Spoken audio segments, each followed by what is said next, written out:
ไปว่าวีไปเลยสาวเพชรไปเลยพูดแทงใจดำไปเลยเนาะความรักของพี่เหมือนกบจำศีลจะโบยบินก็ไม่ได้หรอกนะ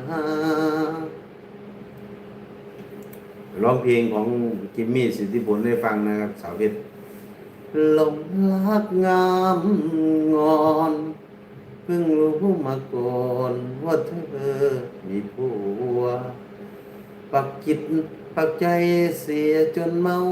มัวคิดอยากถอนตัวคงสิบ่ทันผู้สาวมีผัวเดี๋ยวเบิ่งมองได้ก็สวยลาวันจิตใจสะเทือนแขนขามันสั่นเมื่อเจ็บจันทร์เจ้าหัน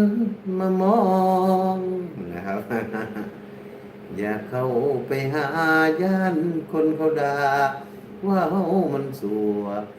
ย่านผูกลูกปืนของผู้เป็นผัวบ่กล้าเฮ็ดสัว